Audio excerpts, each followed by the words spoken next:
The first time my mother told me, "You were supposed to be a miscarriage," I was 14, sitting on the edge of her bed, holding a bowl of soup I had made for her because she wasn't feeling well. She said it so casually, as if she were mentioning the weather, her eyes still fixed on the ceiling like she was remembering something far away.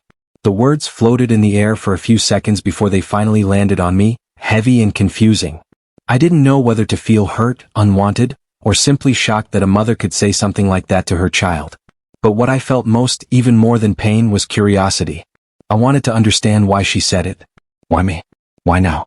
And why did she look almost relieved after saying it? That moment became the first tiny thread that pulled at everything I thought I knew about my life, my family, and my purpose. I didn't ask her anything right away. I didn't even respond. I just sat there quietly, pretending the soup was the only thing that mattered. But deep inside, something shifted. It was like a door had opened in a room I didn't know existed, and behind it were secrets I had never imagined. Growing up, my mother was always distant, but not cruel. She was hardworking, disciplined, and strict in her own way, but she wasn't someone who showed affection freely. She fed me, clothed me, and trained me to be strong, but there was always a wall between us, something invisible that kept her from fully embracing me. I used to think it was just her personality. Some mothers hugged and kissed their children. Mine taught me to keep my grades high, avoid unnecessary friendships, and never depend on anyone. She would look at me with this strange mix of admiration and caution, like she saw something in me she couldn't quite explain. But after she said those words, everything she did started to feel different. The way she watched me. The way she sighed when I walked into the room. The way she sometimes touched my cheek gently when she thought I was asleep. It all took on a new meaning. It was almost as if she had been holding something inside her for years, waiting for the right moment to let it out. And maybe that moment was the beginning of everything. As I grew older, the question stayed with me. Instead of making me bitter, it made me determined. If I wasn't supposed to be here, if my own existence was something fragile and unexpected, then I wanted to make it count. I wanted to find a reason for my life, something bigger than myself. And somewhere along the way, that led me into medicine. Something about bringing life into the world felt deeply personal. Something about holding a newborn and seeing its first breath gave me a sense of purpose I couldn't explain to anyone, not even my closest friends. When I first stepped into the hospital as a medical student, I felt like I belonged in a way I had never felt at home. The bright lights, the calm chaos, the fast footsteps in the corridors, all of it felt like a world built from urgency, hope, fear, and purpose. Every time I watched an obstetrician rush into a delivery room, I felt a spark inside me. I wanted to be there. I wanted to be the person holding someone's future in my hands. I wanted to save lives, especially the ones who, like me, weren't expected to survive. But what no one knew was that my journey in medicine wasn't just professional. It was personal. Very personal. The more I learned about pregnancies, complications, and the delicate balance between life and loss, the more I wondered what had really happened with my mother. Had she almost lost me? Was it a medical situation? An emotional one? A choice? Or something darker? Her words echoed louder each year, especially as I grew into the very person who could finally understand what they meant. Still, she never explained. Not once. She never brought up the sentence again, and neither did I. It was like a quiet pact between us, an invisible wound we both pretended didn't exist. But every time I helped deliver a baby or watched a mother cry with joy, I felt the weight of what I didn't know. My patients often asked about my inspiration. Why obstetrics? Why gynecology? Why this field above all others? I always smiled and said something simple like, I just love helping mothers and babies. It wasn't a lie. It just wasn't the whole truth. In my third year of residency, something happened that changed everything. I met a patient whose story reminded me so much of my own that it felt like life was forcing me to face the truth I had been avoiding. She was fragile, terrified, and alone. She carried a pregnancy that everyone had given up on, everyone except her. And when I looked into her eyes, I saw the same fear I imagined my mother once carried. The fear of losing something she wasn't prepared for but couldn't bear to let go of. Helping her, saving her child, it did something to me. It made me realize that I couldn't keep running from the truth of my own birth. I couldn't keep pretending my mother's words didn't matter. Maybe it was time to finally ask her what she meant. Maybe it was time to understand the story behind my existence. But before I could gather the courage to speak to her, life threw something unexpected in my direction. Something that forced everything into the open. Something that made my mother finally sit across from me, her hands trembling, her eyes full of a fear I had never seen before. She looked at me like she was preparing to lose me all over again. And for the first time in my entire life, she told me she had something she needed to confess. Something she should have told me years ago. Something that would change how I saw her, myself, and everything I thought I knew about our relationship. I sat there quietly, my heart thudding as she opened her mouth to speak. But before she could finish her first sentence, the phone rang. The hospital was calling. A mother's life, and her baby's, was on the line. And once again, I had to choose between my past and someone else's future. I grabbed my bag and rushed out the door. But what my mother was about to reveal would not wait forever. I kept replaying the image of my mother sitting on the couch as I rushed down the stairs. Her hands were shaking, her voice barely steady, and for the first time in my life she looked small, fragile.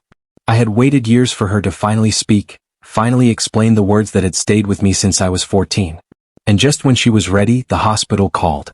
Part of me wanted to ignore the ringing phone, switch it off, and sit down across from her until she said every word I had waited to hear. But the other part of me, the part trained to move fast when a life is in danger, wouldn't let me stay. I stepped outside, the evening air cool against my face, and for a moment, I hesitated. I could still turn around. I could ask her to wait just long enough to tell me the truth she had carried for years. But the phone kept ringing in my hand, urgent, sharp, reminding me that someone else needed me right now. Someone who didn't have the time to wait. At the hospital, everything felt louder than usual. The rushed footsteps, the calls for assistance, the soft but intense voices of the nurses. I put on my scrubs and joined my team, trying to push aside the sound of my mother's voice echoing in my head. But no matter how focused I tried to be, her half-spoken sentence kept coming back. I should have told you this earlier. Something happened before you were born. I moved toward the delivery room where the emergency was unfolding. A young woman, barely in her 20s, lay on the bed, gripping the sheets, her face pale. Her baby's heartbeat had dropped dangerously low. The room felt tense, the kind of tension where everyone is thinking the same thing but no one wants to say it out loud. I stood beside her, trying to calm her down, even though my own heart was racing. "Look at me," I said gently. "I'm here. We're going to take care of you and your baby." She nodded weakly and her eyes filled with tears, not from pain but from fear. I recognized that look instantly. It was the same kind of fear that had lived quietly in my mother's eyes all my life, even when she tried to hide it. The same fear I had never understood until now. As we worked quickly to stabilize her, I felt myself slipping into that familiar rhythm, clear, focused, steady. But deep inside, a part of me was spiraling. What had my mother been about to say? Why now? And why did she look so scared, almost desperate, as if the truth itself was something dangerous? When the situation finally settled and the baby's heartbeat steadied, I stepped outside the room to take a breath. The hallway was quiet, except for the distant beeping of machines. I leaned against the wall, letting the weight of the moment settle on me. This job demanded so much focus, strength, calm, but today my mind refused to cooperate. The past was pulling at me harder than ever. One of the nurses approached and handed me a file. "The mother wants to speak with you afterward," she said. "She said you made her feel safe." I nodded, trying to smile, but my mind kept drifting back to my own mother. The contrast felt almost painful. I could comfort strangers, reassure families, bring life into the world, but I couldn't understand the woman who brought me into it. I walked to the break room and sat down, letting the silence wrap around me. I thought about my childhood again, about the moments that suddenly felt heavier now that I realized there might have been a secret behind them. The way she always insisted I stayed healthy, the way she panicked over minor fevers, the way she never talked about her pregnancy with me. Most mothers shared stories about cravings or baby kicks or funny little memories. Mine avoided the topic like it was something dangerous. It wasn't just emotional distance, it was silence built on something unspoken. When I was younger, I assumed she was just private or strict. But looking back now, I remembered moments that felt out of place. Times she stared at me like she was trying to memorize my face. Times she held my hand tightly when crossing the street, even when I was old enough to walk alone. Times she stayed awake outside my bedroom door without telling me why. Maybe her story wasn't simple. Maybe my existence wasn't simple. I checked my phone, 5 missed calls from home. My chest tightened. What if she changed her mind? What if she decided she wouldn't tell me after all? What if she thought I chose work over her? I knew how she thought. She might say nothing for months out of pride or fear. But when I called back, she didn't answer.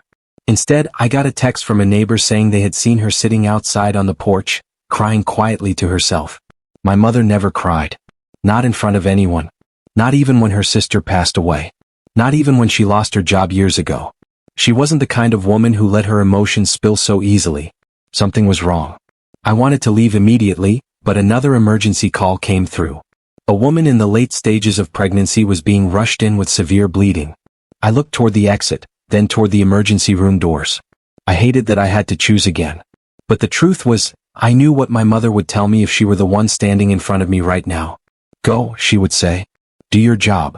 So I walked into the emergency room, even though my heart felt like it was being pulled in another direction. The patient lay unconscious, and as we prepared for surgery, I felt that familiar ache again. The ache of not knowing my own story, the ache of being so close to answers and still empty-handed. During the procedure, I could feel my hands steady, but my mind kept wandering back to the scene at home. Her trembling hands. Her half-finished confession. The fear in her eyes. There was a story there, a story that started years before I ever took my first breath. And whatever it was, she had carried it alone. When the surgery ended successfully, I stayed a moment longer by the patient's bedside, watching the monitors. Life could be so unpredictable. So fragile. 1 second here, the next second slipping away. Maybe that was what drove me into this field. Trying to save the kind of life that someone once thought might not survive. Maybe I had been trying to save myself all along. On my way out of the room, my phone buzzed again. This time it was a message from my aunt, the one who rarely spoke to my mother anymore. Her text was short, but it hit me like a punch. She finally told you, didn't she?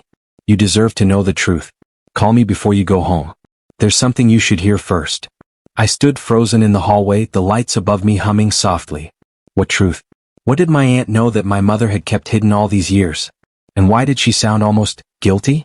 The hospital felt suddenly colder, the walls taller, the hallway longer. It felt like I was walking deeper into a story I didn't know how to navigate. A story about my mother. About me. About a past that had been kept locked away for far too long. And now the key was finally turning. But I had no idea what I was about to unlock. I stared at my aunt's message for a long moment, feeling that same sinking sensation in my stomach. It was strange how one sentence, one hint of a hidden truth, could make the air around me feel heavier.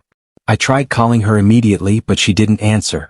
Instead, the call rang twice and went straight to voicemail, as if she had changed her mind at the last second. I slipped the phone into my coat pocket and walked through the hospital corridor slowly, each step echoing against the tiles.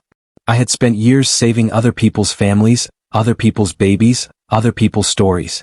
But now, for the first time, it felt like my own story was cracking open in ways I wasn't prepared for. I stepped into the waiting area for a moment, needing to sit down.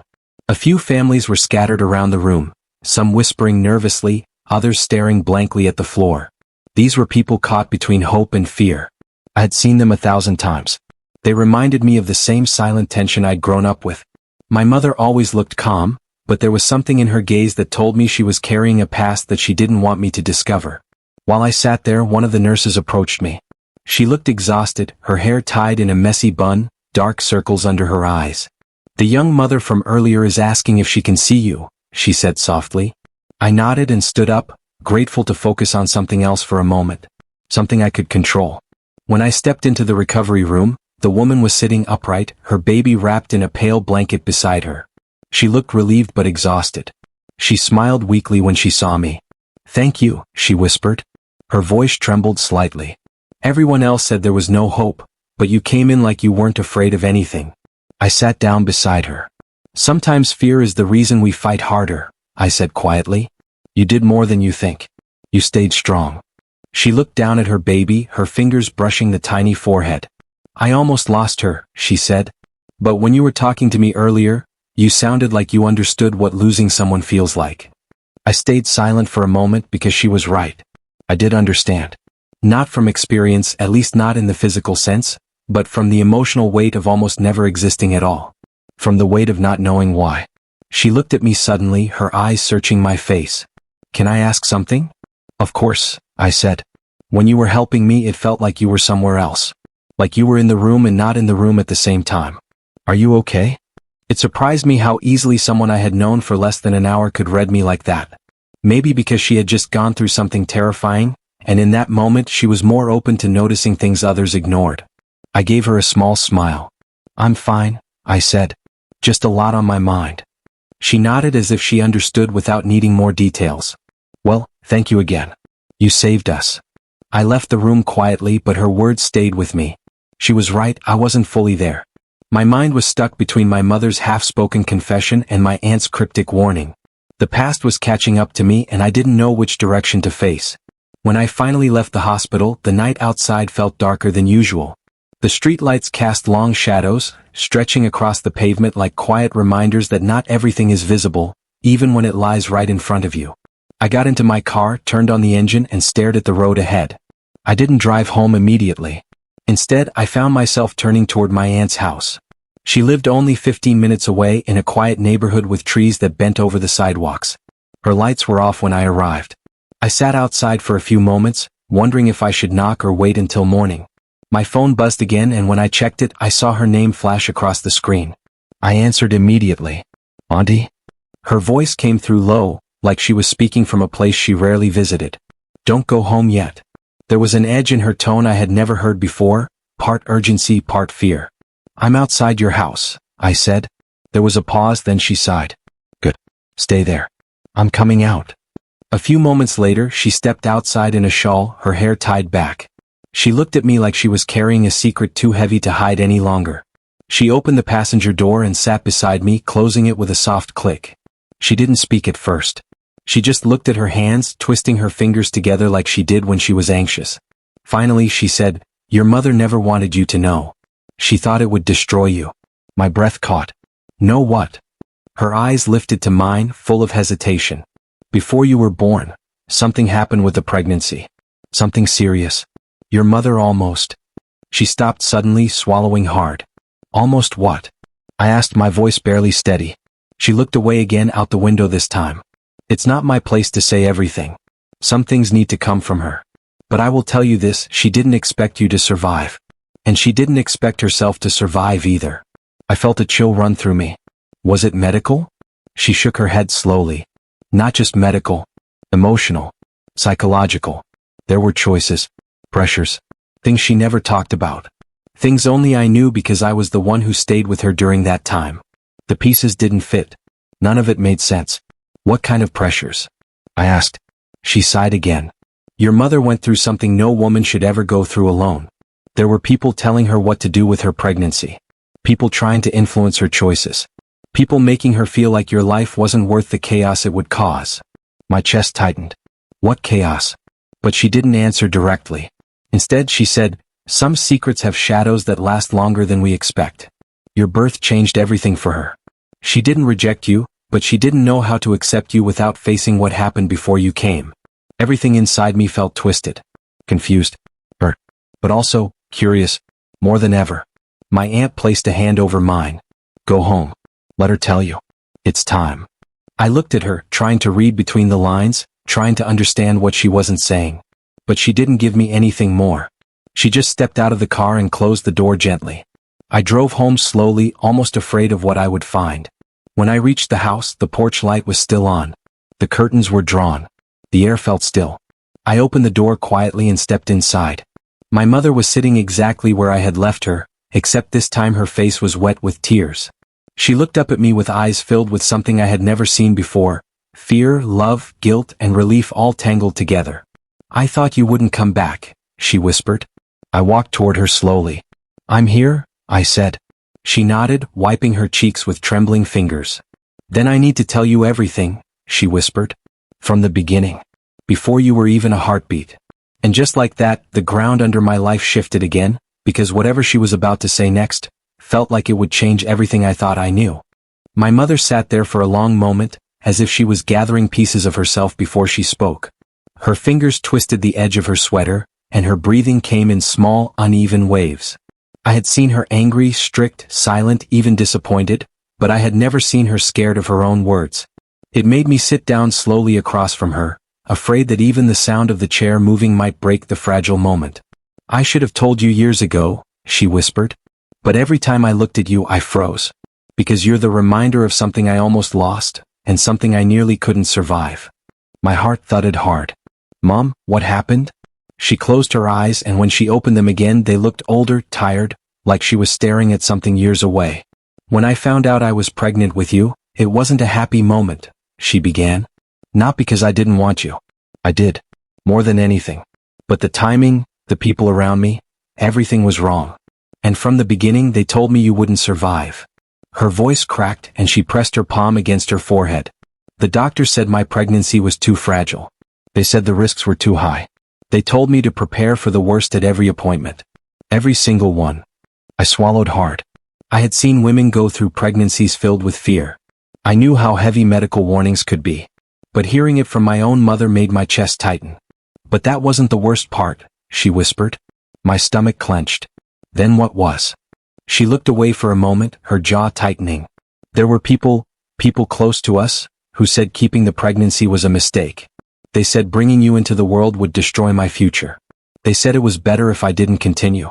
They tried to convince me that letting go would make everything easier." I felt my breath catch. It wasn't just fear of losing me, she had been pressured, pushed, cornered. My existence had been argued about before I even had a name. My mother continued, her voice low. "But I held on. I decided I would keep you no matter the risk. And when I finally made that decision, it felt like the whole world turned against me. I was alone. I was sick. And every week, the doctors kept telling me the same thing, that your heartbeat was weak, that your growth was slow, that you wouldn't make it to the next month." She looked at me then, and her eyes were full of something heavy. "And then one day, something happened. Something I never told anyone except your aunt." I leaned forward, every muscle in my body tense. "What happened?" She took a shaky breath and looked down at her trembling hands. "I collapsed. At home. No one was there. And when the paramedics came, they told me I was losing you." My chest tightened painfully. I could feel my throat closing, but I forced myself to stay still, to keep listening. "They rushed me to the hospital," she continued, her voice increasingly fragile. "I remember lying there, unable to move, thinking it was over. Thinking you were gone. They told me not to hope. They said if you survived, you would be too weak, too small, with too many complications." She paused, swallowing hard. "But you held on. Somehow you held on." Her voice cracked again and she wiped her tears quickly as if embarrassed. "And when you were finally born, they called you a miracle. But I called you my second chance. My reminder to never give up again. But even then, the fear never left me. I watched you every day expecting something to go wrong. And that fear made me protect you too much. It made me hold my love too tightly, like if I showed too much, I would lose you all over again." She reached out and gently touched my hand. Her fingers were cold. "But I said something to you when you were 14 that I never should have said. You were supposed to be a miscarriage. It slipped out. I didn't mean it the way it sounded. I meant that the world didn't expect you to live, but you fought. You survived. You weren't supposed to make it, but you did." I stared at her silently, the weight of her confession sinking into me slowly, painfully. Everything she said felt like 1,000 puzzle pieces finally clicking into place. Her distance. Her fear. Her strictness. Her softness in rare moments. The way she watched me when she thought I wasn't looking. The way she never talked about the past. But something still didn't feel complete. Something in her eyes held a deeper fear, something she hadn't said yet.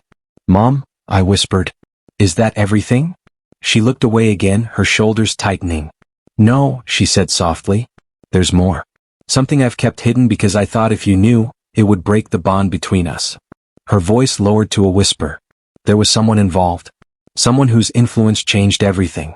Someone who didn't want you born. Someone who would do anything to stop me." A chill ran through me. "Who?" She didn't answer directly. She only said, "You've been close to the truth before, but you never realized it. And now it's coming back." I felt my heart drop. "Coming back? What do you mean?" She stood up suddenly, her hands shaking as she walked toward the window. "For years I stayed silent because I believed the past was behind us.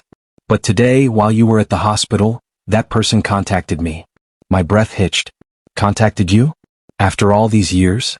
She nodded slowly. "And they said something that terrified me." Her voice trembled, breaking slightly. "They said the truth I hid from you is about to become your problem too." I felt my stomach twist into a knot. "Mom, what truth? Who is this person? Why would they reach out now?" She turned toward me, her face pale, her eyes full of dread. "Because they know you're an OBGYN now. They know you saved the very lives they never wanted you to be part of. And they think you're repeating a mistake they tried to erase before." My chest tightened as the room seemed to close in. "Mom," I whispered, "what mistake?" She opened her mouth, ready to speak, ready to finally reveal the last piece of the story. But before she could say a single word, the front door rattled suddenly, loud and sharp, like someone trying to force it open. Both of us froze.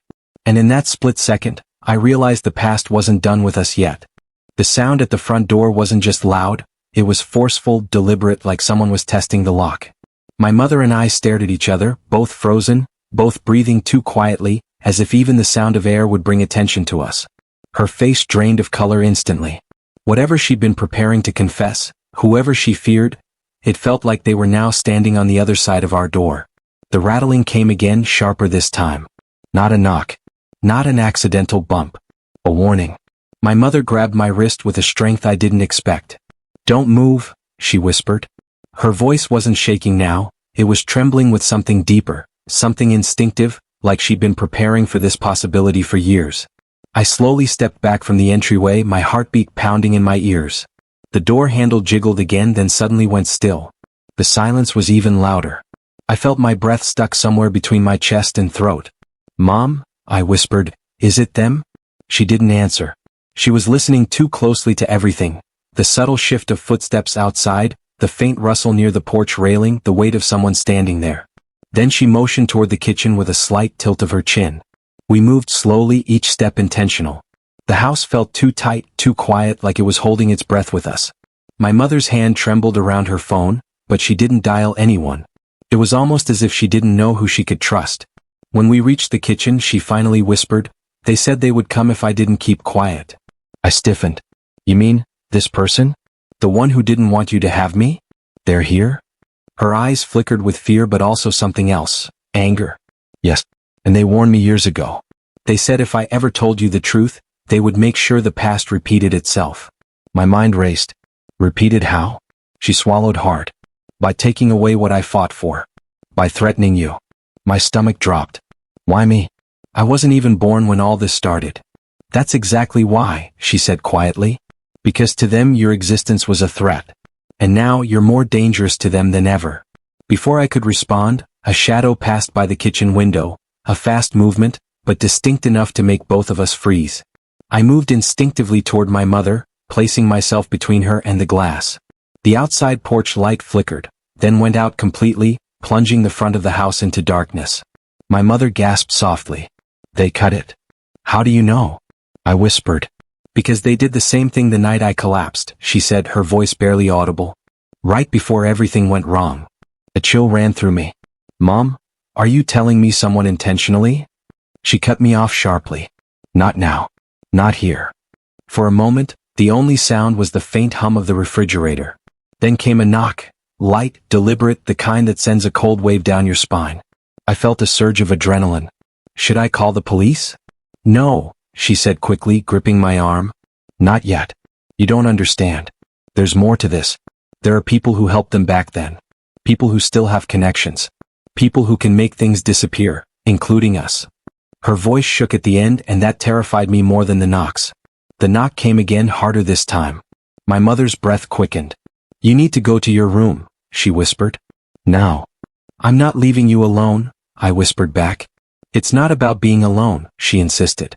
"There's something in my room. Something I kept hidden for over 2 decades. If they force their way in, I need you to have it." "What is it?" I asked. She hesitated. "Too long. Too heavy." "It's proof," she said finally. "Proof of what happened before you were born. Proof of what they did. Proof that could ruin them." Another knock, this time loud like a fist hitting the wood. "Mom, whoever this is, we can't just stand here." She grabbed both my hands suddenly, her grip tight, almost painful. "Listen to me. If anything happens, you need to take the envelope from my drawer. You'll know which one. It has your name on it." "Mom," my voice cracked. "I can't just leave you." Her eyes softened, but the fear in them didn't fade. "I never wanted this to reach you. I thought keeping the truth buried would keep you safe. But now you're older. You're strong. You're saving lives, and they see that as a threat." "Why?" I breathed. "Why would my work threaten anyone?" She exhaled shakily. "Because you don't know who your father really is." My entire body froze. She looked at me with a pain I had never seen. "And neither does the world." Before I could even process her words, the sound at the door changed, from knocking, to something heavier, something metal. A tool. A crowbar maybe. The unmistakable clank made my heart stop. "They're trying to force it open," I whispered. My mother's voice broke into panic. "Go. Now. I moved instinctively, rushing toward the hallway. Halfway up the stairs, I heard the wood at the door splinter. My mother let out a small cry, not loud but full of fear. I turned back. "Mom?" She shook her head violently. "Don't come back down until I call you. Go." Another sharp crack split the air. The door frame gave way slightly. I ran up the stairs as fast as my legs would move, my pulse pounding so loud it drowned out the rest of the sounds. But right before I reached the top, everything went silent again. Completely silent. No breaking. No footsteps. Nothing. The kind of silence that feels wrong. I turned slowly toward the staircase, my breath heavy. "Mom?" I called softly. No answer. Only then did I hear something faint, barely audible. A single voice downstairs. Not my mother's. A man's. "Come. Cold." And then, my mother's trembling reply. But I couldn't make out the words. I stood there frozen, one hand on the railing, my mind racing through every possibility, every danger, every unanswered question. I didn't know who the man was. I didn't know what he wanted. But I knew one thing for certain. This wasn't just about my past anymore. It was about my future. And the truth hiding in that envelope, the truth about my father, the truth my mother almost couldn't speak. It was the reason this man was standing in our home. And whatever happened next was going to change everything. The moment the doors to the operating room slid open again, I felt the shift in the air before anyone spoke. Nurses moved faster. My senior residents exchanged looks they tried to hide. Even the anesthesiologist straightened, already sensing that whatever was coming next was going to change the tone of the whole night.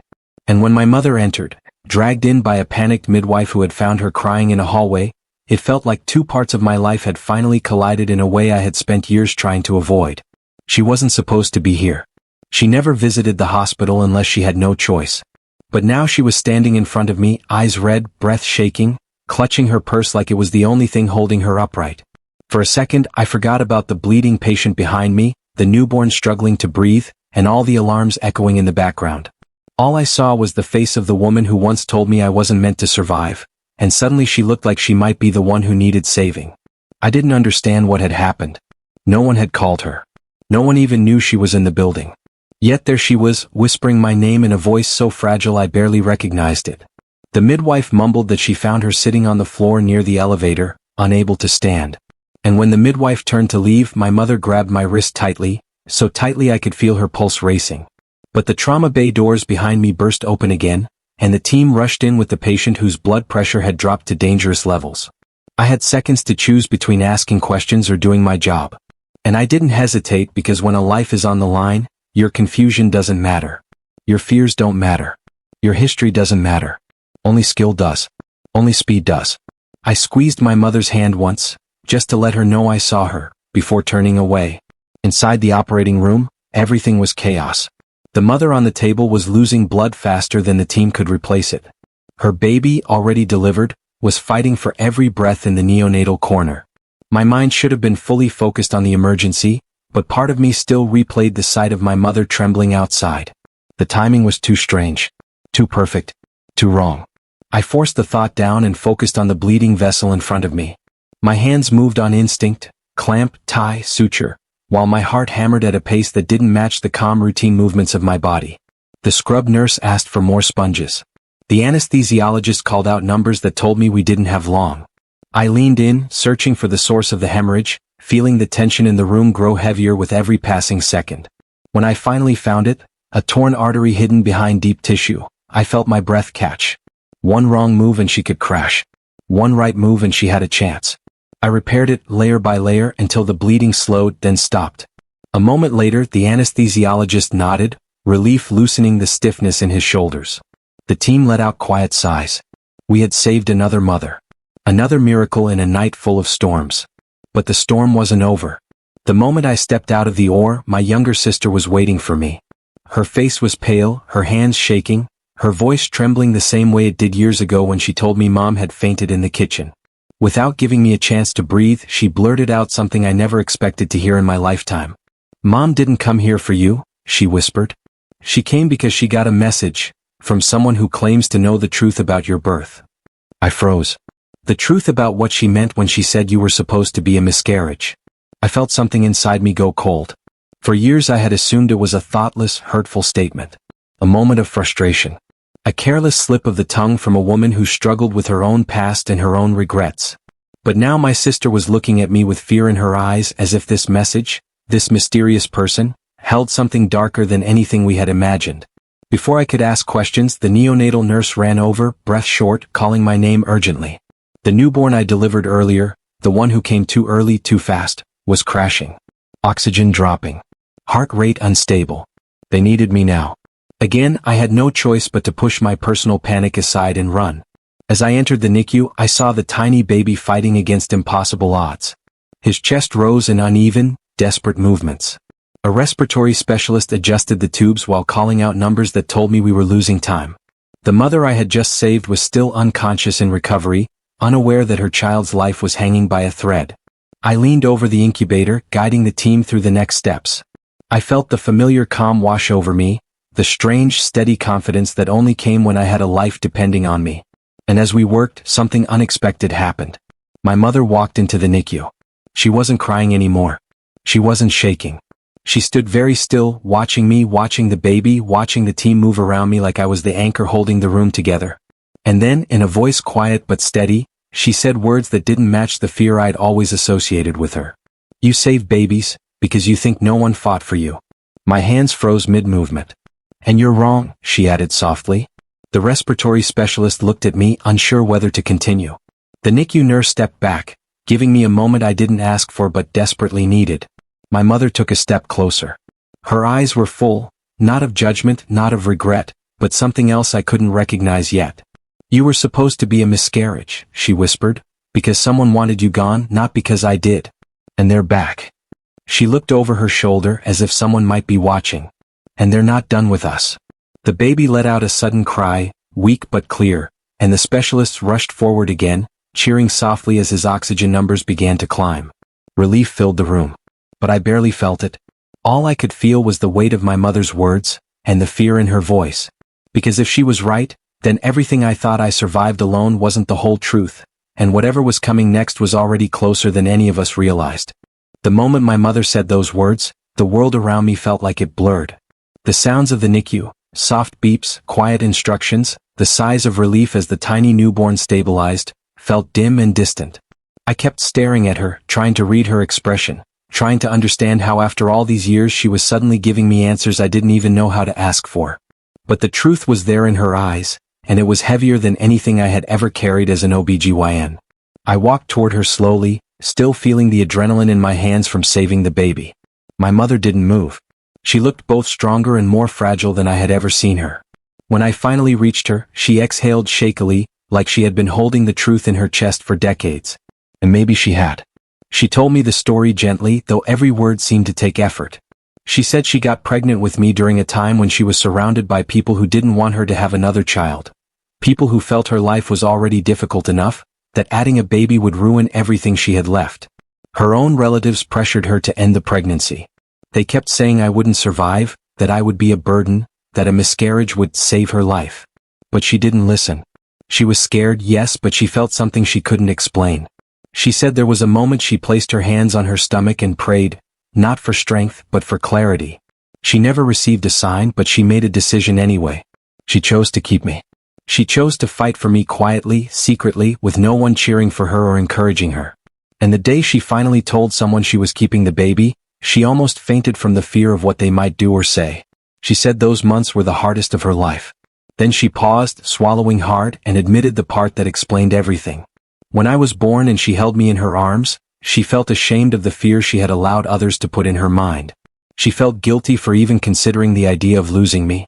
And years later, when she said those painful words, that I was supposed to be a miscarriage, it wasn't because she wanted it.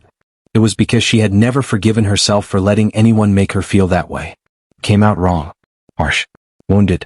She didn't realize how deeply it would hurt me. Hearing it now, the meaning shifted completely. I felt something inside me release, years of confusion, years of distance, years of feeling like I wasn't wanted. My throat tightened and I felt a sting behind my eyes. I wasn't angry. I wasn't even confused anymore. I was just overwhelmed by the truth that had been buried for so long. A truth she had carried alone because she thought I didn't need to hear it. I took her hands gently and she looked surprised when I didn't pull away. I told her I became an OBGYN not because I thought no one fought for me, but because I wanted to be the person who fought for others. I wanted to give the mothers who came to me something my own mother never had: support, understanding, gentleness, hope. I wanted babies born into situations with fear to instead meet the world with someone protecting them from the start. And somehow, without knowing it, she had shaped that purpose inside me. She cried then, quietly, the way she always cried, soft enough to pretend she wasn't. I hugged her, and her shoulders relaxed in a way I didn't think was possible anymore. It felt like two people who had lived beside each other for years were finally meeting for the first time. After the baby stabilized, the NICU team gave the family some good news. The mother woke up later that night and cried when she learned her son was okay. Moments like that, raw, powerful, filled with relief, always reminded me why I chose this path. But that night, it reminded me of something else too: the cycle of fear and silence that women carry generation after generation, especially in moments involving pregnancy, motherhood, and survival. And how powerful it is when that silence finally breaks. A few hours later, my sister joined us in the empty break room. She had the message my mother had received, one that had scared her enough to come to the hospital. When I read it, I realized it wasn't a threat. It was from a distant relative she hadn't spoken to in years, someone who used to discourage her during that pregnancy. They had found an old letter written by my grandmother shortly before she passed, a letter confessing that she had secretly prayed for my life every day, even while everyone else pushed against it. My grandmother had been the quiet protector, the hidden blessing we didn't know existed. The relative sent the message because they thought my mother should know, and maybe they hoped it would ease something inside her. Instead, it terrified her at first because she thought it was someone digging into the past to hurt her again. But when we read it together, something softened in all of us. My mother cried again, but this time with relief, not fear. We sat together until the sun rose, me, my mother, my sister, 3 women linked by a story none of us knew we were carrying. We talked about everything we had avoided for years. We apologized. We forgave. And as the new day slowly warmed the hospital windows, the heaviness that had lived between us for so long finally began to fade. In the days that followed, I kept thinking about how life can twist in unexpected ways. How a sentence spoken in pain can shape someone's destiny. How the truth, once revealed, can heal wounds you didn't know were still open. And how every life, whether planned, unexpected, doubted, or fiercely protected, carries meaning. As an OBGYN, I save lives every day. But that night, a part of my own life was saved too. Not through medicine, not through skill, but through truth, healing, and understanding. I walked my mother out of the hospital before my shift ended. She held my arm, not because she was weak but because she finally wanted to walk beside me, not behind me or ahead of me. Right before getting into the car, she turned and said something I will never forget. "You weren't supposed to be a miscarriage," she whispered. "You were supposed to be a miracle." I just didn't know how to say it. And for the first time I believed her. The story ends there, not with fear, not with mystery, but with clarity. With life. With connection. And with the reminder that sometimes the hardest journeys bring you exactly where you were meant to be all along.